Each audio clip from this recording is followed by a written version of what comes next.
Alright, I came across this picture on Twitter and you can see why it sparked my interest. We got Santos keen to kill our kids' future and farms not gas, so I had to click on the hashtag and I found a few more things to show you all, starting with a news clip. Energy giant Santos is conducting seismic testing on the Liverpool plains, exploring for further gas field development. But landowners are making their voices heard over the controversial project, protesting at a picnic gathering. It may look like a peaceful picnic, but these farmers are angry, today banding together to protest Santos's plans to mine coal seam gas on the Liverpool plains. These are our homes, they're our businesses, and it's our kids' future. This today is the start of our fight. The company arriving in the region this week to map possible gas deposits. The proposed project will coincide with the planned Hunter gas pipeline and exploration developments in Narrabri already in motion. We're just asking them to withdraw and go away. They're wasting their time, their money, their assets on a dud project because landholders will not let them on. It's not the first time Santos has visited, and it's a battle some like Rosemary have experienced before, fighting for her farm to remain untouched, with concerns about the environmental costs the project could cause. We cannot understand anyone preferring the gas industry over a fairly clean, green industry like agriculture, which is actually putting food on your plate. A Santos spokesperson says the seismic survey is commencing in line with their obligations and that it does not impact groundwater or farming land, adding that landholders have been consulted. Goodness knows where it'll stop if we don't stop them now. And here is an article from January the 24th, 2023 with the headline, Farmers Oppose Seismic Testing by Santos.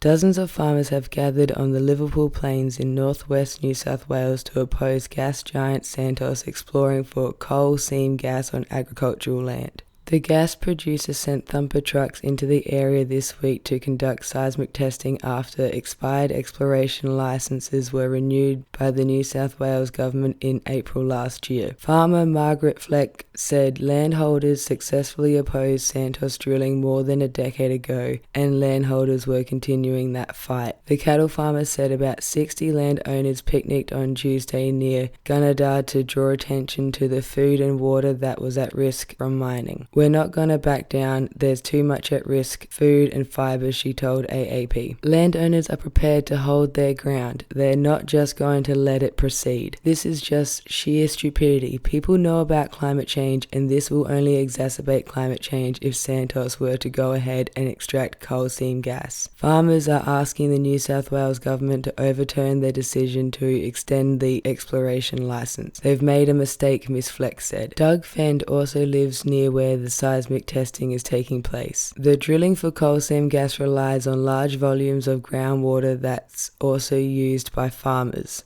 The mixed farmer said one of his biggest concerns was the impact any mine would have on groundwater levels and contamination. It's making us all sick with worry, he said. I'm worried about losing our water. I'm worried about having to give land access to Santos by court order even if we don't want them. I'm worried about them having access to our property and putting gas lines and roads that we have no say over. But in a statement to AAP, a spokesman for Santos said the seismic surveying was low impact and non-intrusive and followed extensive community consultation. We appreciate the support of the many people who attended our consultation sessions, the statement said. The seismic survey does not impact groundwater or farming land in any way. Alright, we'll get back to the rest of that article later. We need to quickly talk about seismic surveys. Now, in my video I made about oil and gas, I explain it there. But just so we're all on the same page for this video, it's pretty much using those thumper trucks to send vibrations into the ground. And then when they reflect, it's picked up by these little geophones, and then they use that data to see where things are under the ground. And now with that out of the way, let's talk about the statement from Santos about this. A Santos spokesperson says the seismic survey is commencing in line with their obligations and that it does not impact groundwater or farming land, You see what Santos is trying to do there? They're acting like their only concern of the farmers is the seismic survey. So they can say, don't worry about it, it's not even going to impact anything. Ignoring the fact that the concern is what you're doing the survey in search for. Places to set up wells and start drilling for gas. And here is a video I found on Twitter under the hashtag Liverpool Plains, and it's of the police escorting the thumper trucks and other measuring equipment for Santos. And I would just like to mention that links to everything will be in the description box below. And continuing on, can't make this video without including how the people that were on this land first feel about all this, and it would be to nobody's surprise that they do not support what Santos wants to do here. Here's a headline: Opposition to Santos gas in the Pilliga is the largest ever seen, says Gomeroi woman. And this is from the 14th of July 2022. And here is part of a video that is from the channel Indigenous X. The country means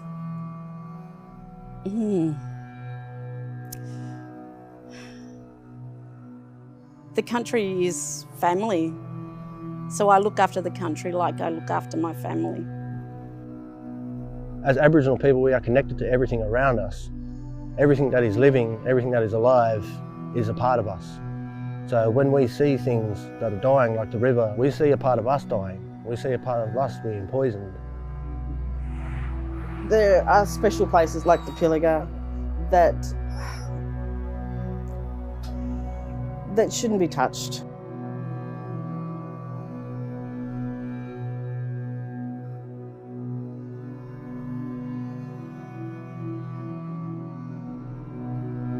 Hearing that another 850 gas wells are going to be installed into the Pilliga Forest in Narrabri Shire, just crushed me.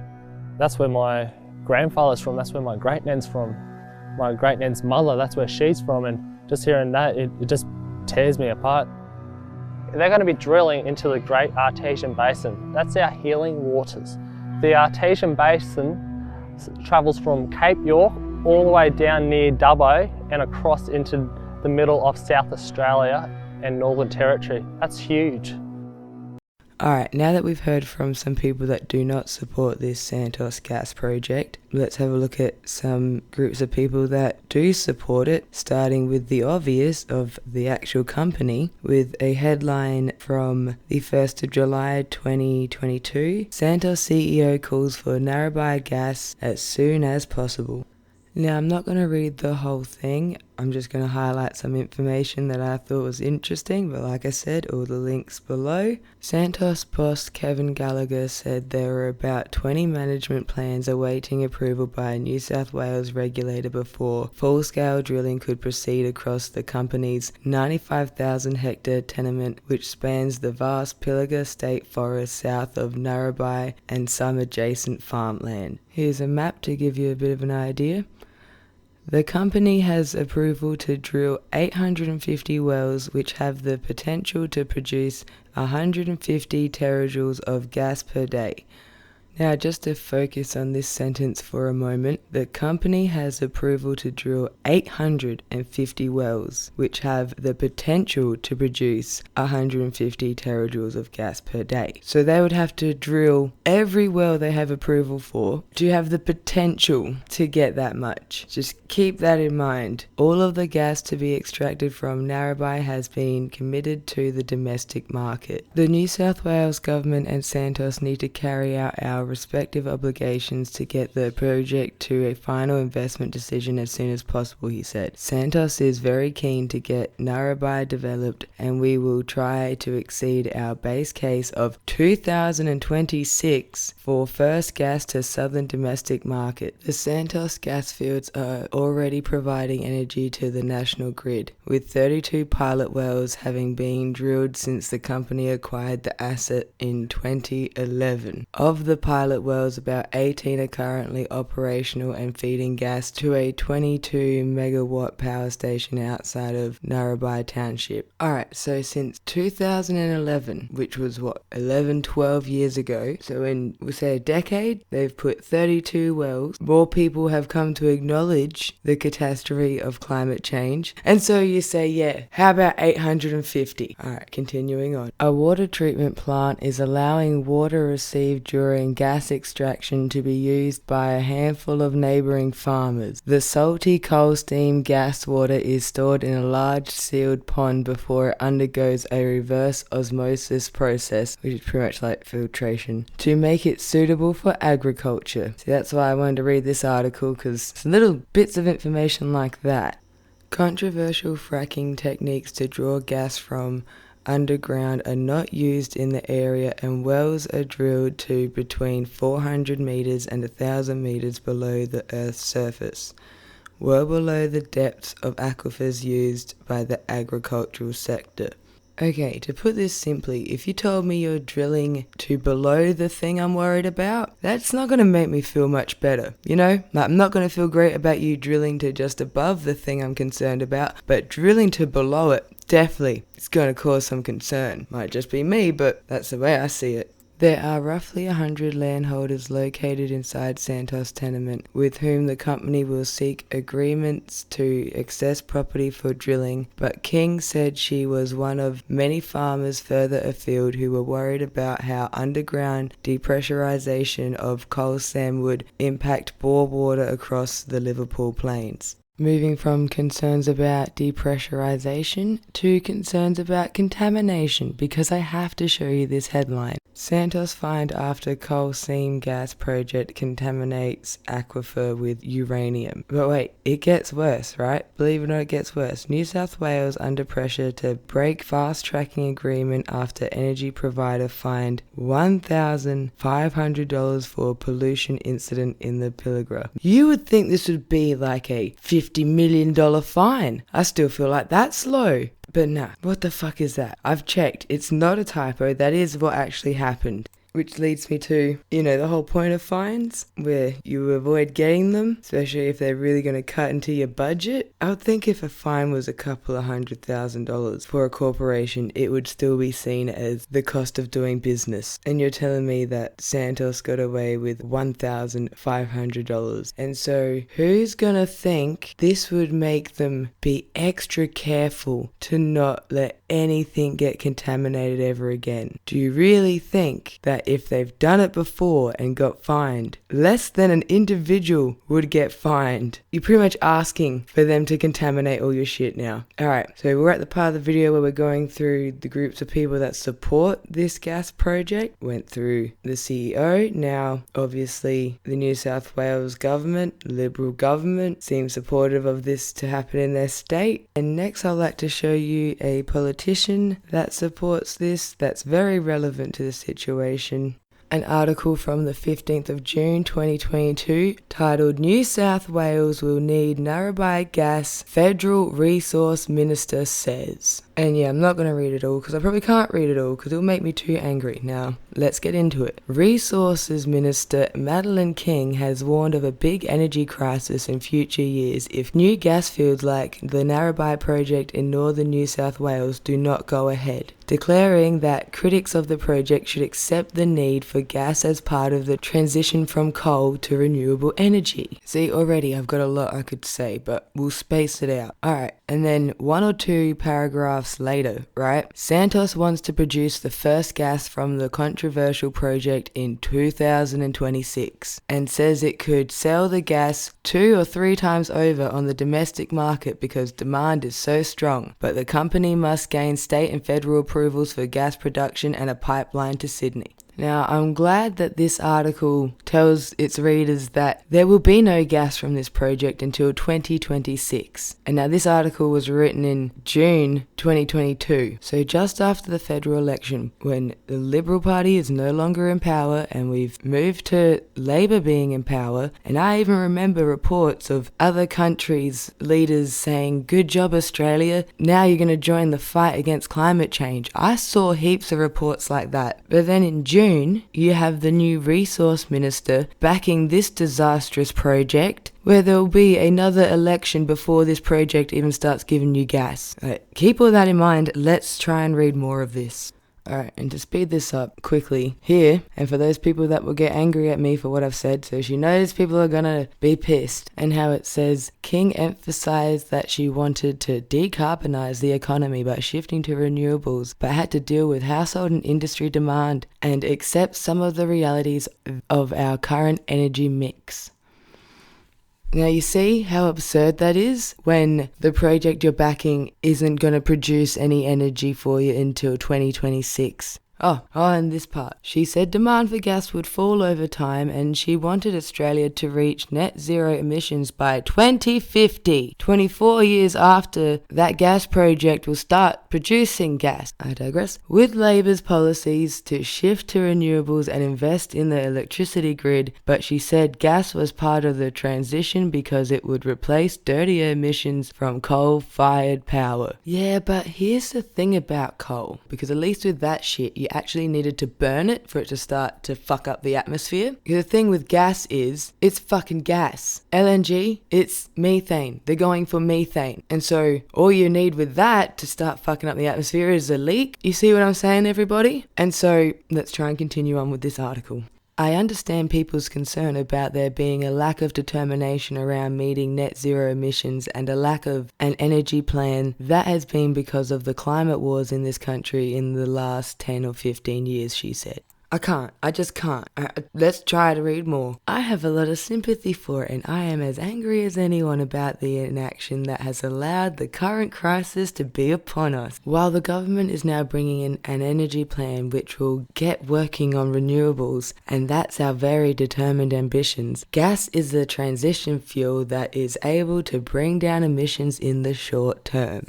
My God, that gas won't even be here in the short term. We've got a long way to go. Actually, because of the lack of investment over the last 10 or 15 years, and you can't switch on investment like we can switch on lights. Actually, I believe the government can do quite a few things to switch on investment when you've got things like subsidies and government contracts and various other options at your disposal. And if anything, I would go further than saying the lack of investment over the last 10 or 15 years. The last government invested in a gas-fired power station. So there was investment in the other direction. That was taxpayer dollars. Seems like the federal government can get involved in these sort of things. The last government chose to invest in a gas-fired power station, and now this current government is choosing to back Santos. Honestly, that's all I can handle from that article. Like I said, links below.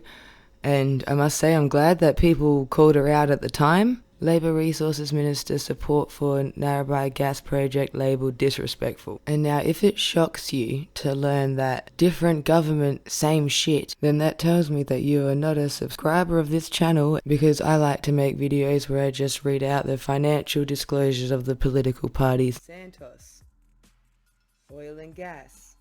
Santos, oil and gas. I find myself talking about Santos in a lot of my videos. See, because I already had this picture of Santos' CEO, Kevin Gallagher, from a previous video, and here's another example. Alright, this is from the 20th of October 2022. Woodside, Santos cash in amid gas boom. Australia's two biggest energy providers have been banking huge profits off the back of soaring oil and gas prices. Here's another one from the 17th of August. Santos announced tripling of half-yearly profits to $1.66 billion on high gas and oil prices, despite concerns about gas prices and domestic supply impacting consumers. Santos has delivered its shareholders a healthy dividend. Here's another one from the 29th of March. Santos Woodside profits to double as commodities soar. And here's one more that will pretty much explain the point I'm trying to make. Santos profit rises threefold amid energy insecurity as calls for windfall tax intensifies. Alright, now back to this video and back to all the people that are concerned about this gas project. Now, just to list off a couple of things that I'm concerned about. Contamination of aquifers during the drilling process. Contamination during the extraction process. And like the farmer said, depressurization. The use of water for this gas project. I think could be used in much smarter ways. Leaks. Leaks are very concerning. And I'm just really worried about contamination, especially when the penalty for a company like Santos has already been shown to be something like $1,500. Oh yeah, remember how I said we'll get back to that first article? The landholders also oppose Santos's planned Hunter gas pipeline project, which they say would destroy the heavily settled farming district if built. Here we go, this is from a Santos fact sheet. Very concerned about this pipeline, and to be honest with you, very concerned about anything being built in New South Wales after I saw what happened with the Opal Tower. And to wrap up this video, I've put together a few clips from different news reports that will demonstrate a major concern I have with constructing a gas transmission pipeline. Northern Alberta in 2009. Far from urban centers and TV cameras, the explosion launched 50-meter flames, scarring the land. 2010, the roar of a ruptured high-pressure gas line sounded like a jet engine. And while homes burned and people ran for their lives, it took PG&E more than an hour to shut off the gas supply that was feeding the flames. A horrific gas explosion in Kentucky, and it was deadly. Flames shooting 300 feet into the air. It was all part of a massive gas pipeline stretching some 9,000 miles. The blast so powerful, families were running for cover, homes destroyed, the siding melting hundreds of yards away. Today you could see the giant hole at that blast site, nothing but scorched earth all around.